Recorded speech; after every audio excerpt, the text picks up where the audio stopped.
Eastern philosophies and religions. And they're very spiritual, and that meant a lot to them, but they were really a-religious. When, after, you know, reading Thich Nhat Hanh or reading the New Testament, and if it's someone you really care to, you know, stay close to or get closer to, you should realize, hey, we're talking about the exact same things. We're talking about love and forgiveness, and the reason we're here, basically, to help each other. So, nothing to fight about. I think that many atheists have many examples of the absence of God, and they go that way because of things that have happened in their lives. Yeah, that's for sure. And that was part of it for me, actually. I should have told you up front, my faith journey, of course, is affected by a lot of things. But when I was it was the year just before 9/11 happened. It was in 2001. I've been a really healthy person my whole life, but one morning just woke up feeling really dizzy and collapsed. And I didn't know what happened, but everyone in the room said I had a seizure. So I went to the hospital, and I wound up having a really rare version of epilepsy. And so it was weird, and made me think existentially, because I had to go through a lot of tests to find out exactly what it was. It wasn't cancer, it wasn't MS, it was just something that they didn't know what caused it. And so I just had to get used to it and look at the world in a different way. And I think it strengthened my faith in the long run. I'm not reading books with people too much anymore, other than my kids and my wife, but it's nice to talk to friends like you about things like this. Do any of you have any active reading groups with friends? I do. I'm in a book club. Jean's in a book club, it looks like. Yeah. Greg, I'm curious, what are you reading to your children that might be helpful to them in this strange time? Well, I'm looking at, let's see, there's 7. So the twins are about to start 2nd grade, and I'm trying to keep them reading longer books without, for the first time, books without pictures, I think. So it's still reading 101, but to focus and to try to, especially in these days when they're supposed to have iPads for school, and they do, but I can see already that is just getting them too addicted to the internet, where we're all just skimming over an ocean of information, but never going deep on any one idea. So a real book made of real paper, where they can just think about one story for at least a day, is really nice. And the kids' books, the classics, A.A. Milne, and the Pooh stories and things like that. But I've got to keep up with what is cool for their generation. A lot of them come from book versions of something that I've seen with them on PBS Kids. And so anything that's got a moral to it. And there's a lot, I'm very lucky. There's, I think, a great new wave of girl power books. So there's a lot of those about the first woman to do this. And I'm learning a lot too. A book about Amelia Earhart, a book about Junko Tabei, the first woman to conquer Everest, Zora Neale Hurston. So a lot of female biographies, I hope, are inspiring them. The thing about first woman to do this, that, or the other is we never flip it and talk about the first man to do whatever. The first man to do house cleaning. Good point.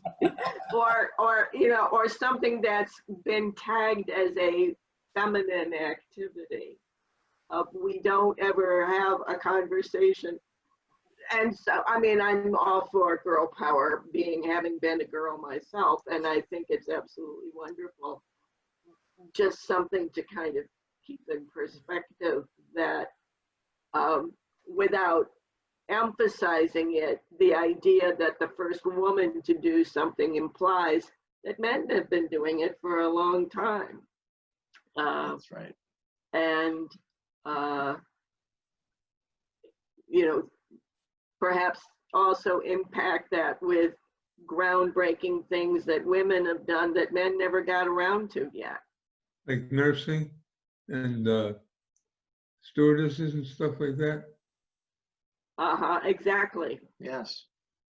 Grade school teachers, things like that. The contributions that women have made throughout history, even in positions that weren't given a lot of focus necessarily. Exactly. And it made me think also, thank you, JS, the greatest, or should we say the most famous novelists in Western history, 99% men. Or, you know, when a woman writes a great book or a well-regarded piece of fiction, let's say, she's called a female author. Well, why isn't Shakespeare called man-lit? Well, one thing that I think, all these women books are very nice and everything, but remember they're 7. And I think 7-year-olds really appreciate stories about nature and people in nature. My children really liked books that were kind of throwback to what we perceive as simpler times, like Little House in the Prairie. And one book that my boys really liked, and these were little boys, but you probably all know about the Boxcar Children. You've read that? That's a very simple book, but it's about 4 kids who work together in the woods, and they have very simple not experiments, but very simple things that happen in the woods that young children can relate to. My older boy had me read that book to him literally 17 times, so I'm familiar with it. Great. It's a chapter book, but it's for 2nd, 3rd grade level. Thank you. I think that women have been managing men from the beginning of time, strong woman versus a weaker man. So I think women have had their say for, 10,000 years. I mean, the strong ones, though men have always been, since women bear children, men have always been the hunter-gatherers and amassed the money and controlled women. Women, they were dominant over women.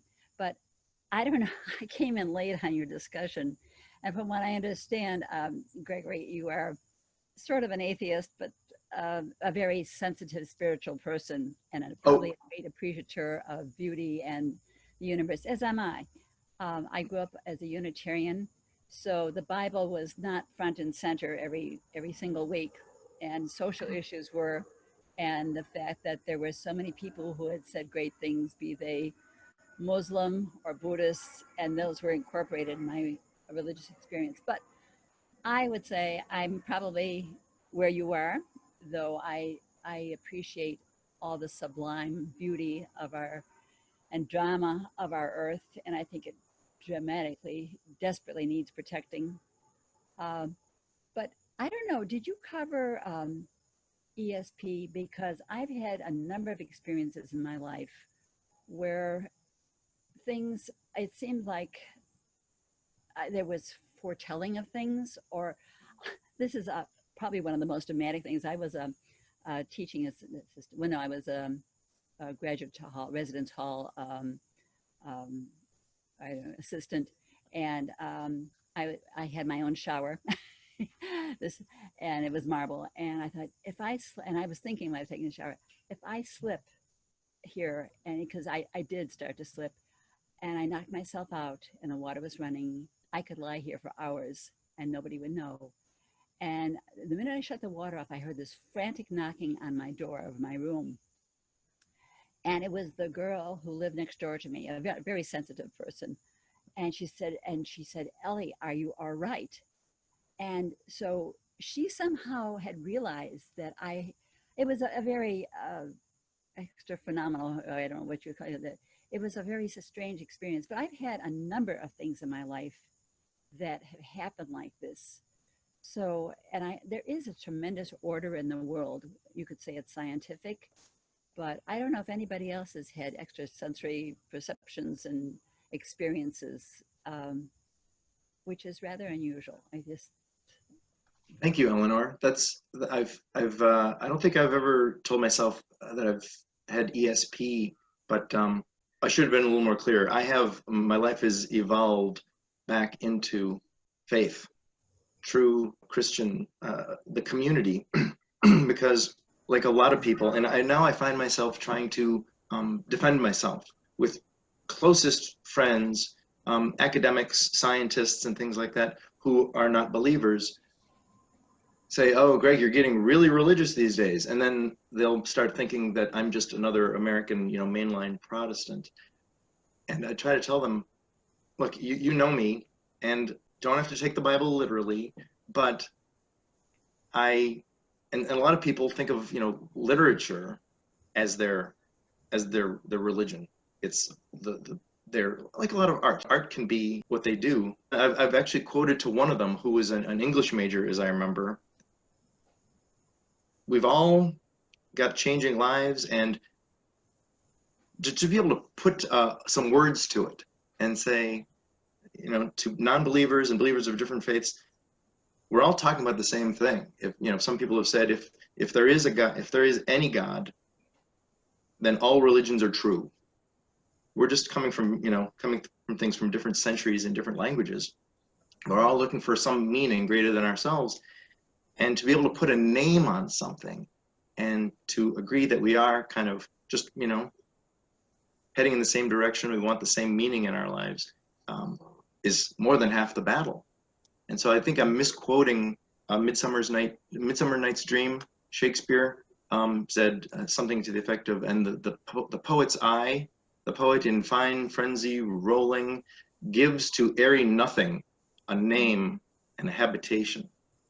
And so I think for me, that's, coming from non-belief into belief on my own terms, is I've just been able to describe it for myself. And I'd love to talk to you more about the ESP because, and this is, I guess, another side story. When the epilepsy was first starting, I could feel a seizure coming on, and it was pure panic. I would hear voices, and I would be yelling back at them, "Leave me alone," and then I would just be out. But I got used to it, and I guess I'm an older person now, so that when I know a seizure is coming, I just lie down and look up, and it feels good. The last one I had a couple of years ago was almost euphoric because it felt like, I knew it was coming and I knew it was nothing to be scared about. I'd wake up in 6 or 7 minutes anyway. But I felt when this aura comes over an epileptic's head, everything else is stripped away except yourself. And so I'm just lying down staring at the clouds. And it felt good, like I was about to go into a dream. I don't know if that's got anything to do with ESP at all, but it's a kind of an altered state of consciousness. But we're off topic. I'm sorry. Well, not necessarily, but as far as reading, I think every child should learn something about, should learn the Bible stories and learn about the Old Testament, New Testament, because this is our heritage. We were up until, let's say, 30, 50 years ago, predominantly a Judeo-Christian country. And now we've added Muslims, a lot of Muslims, and Buddhists. And so it's very important to know the basic tenets of all religions. And I think all religions, the center part of all religions is to be a better person. And I think that's essential. But I think, to me, right, in my life, I think the importance of how we all live together is in a greater community, like in our country, and how we interact with the world, because now we all realize Earth is not flat, and we do have a great problem with carbon in the atmosphere, and it is altering our climate. So I don't know, I feel sort of like a world citizen, and that I have an obligation to make it a better place and to make my life and those that I interact with better. And so it's this feeling of being a citizen of the world and having so much gratitude for what I've had. or what I have and what we all have. I mean, we live so beautifully and so well. We have so much wealth of everything, of as you all know. But so that's where I'm coming from. Anyhow, I think goodness and kindness and love is the most important thing in life towards our fellow men and to the earth. That sort of Absolutely. stopped the conversation. Greg, Well, it seems to me that one of the positive things you could teach your child. Kids see so much on TV of blacks rioting and terrible things happening. And I remember I was a librarian, and we didn't have many black kids in our classroom. So all of us in school were very careful to find stories about Black people who rose, even back in the days before the Civil War, to map their own life and do wonderful things and become scientists and nurses and explorers.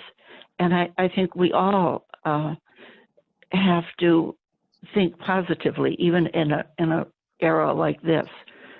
We certainly have to teach our children that this kind of thing is not going to go on forever, and that within this kind of thing, there are many people doing many wonderful things. Absolutely. May I comment? Of course. Going back to the subject of the universality of religion, I think that my experience when I was young, I was brought up Jewish, and I encountered a lot of people who said the Jews are God's chosen people. When I got to college, I found out that Roman Catholics felt the same way about Roman Catholics. And I found out that Lutherans felt the same way about Lutherans, and Muslims the same way about Muslims. And that turned me off of religion completely. Once I understood that what they had in common rather than how they differed, I began to feel differently. But I think that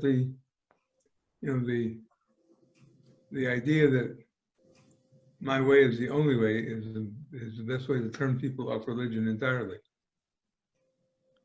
Exactly. You know, some of the books. we just have a couple minutes. Greg, I'm wondering if you might actually put you on the spot. Do you have a book in mind by chance that could be a good book for WCC or for individuals or for other book groups to read that opens this question of God, what is atheism, what are all the positions in between? Is there a book in mind that could be read by a wide range of people with all kinds of experiences and viewpoints who might like to talk together constructively about this topic? Ooh. Because Awesome I don't know such a book, but there's probably one or two out there. I think there's a lot of them out there. It's just a matter of, a great piece of fiction where, let's say you're reading Faulkner or something, or Toni Morrison, and it's about a group of people in a certain place and time, and by the end of the book, you've reached the universal. But really specific things, as a counter to the wave of new atheists that I mentioned, there's a person who, a lot of it I've seen to come from public intellectuals who label themselves as simple literary critics. Some great things that get to the universal for a long time, but one, and this guy has, it's a polemic, but this is a guy named Terry Eagleton. Here, I'll give it my pitch. It's called Reason, Faith, and Revolution. This is a comparative literature professor, and he had a problem with the new atheists. Not that he's much of a believer himself. He's a scholar. He's a great writer, but he's just saying, hold on, you atheists are just as harsh as the Jerry Falwell types that you are, blaming all the problems of the world on. So isn't there something between? It might be a little too polemical, but I'd say if anybody want to look up Terry Eagleton's Reason, Faith, and Revolution, the subtitle is Reflections on the God Debate. He takes it on head first. And he's a hilarious writer too. You can picture him. I mean, this is a transcript of some lectures he was giving at, I think, Yale. Just a great writer. And you don't have to believe him or disbelieve him, but I think he levels the playing field and just, criticizes the critics of faith. Thank you, everyone. Thank you, Greg. Thank you, Greg. Bye. Good to see you. Bye-bye. Bye.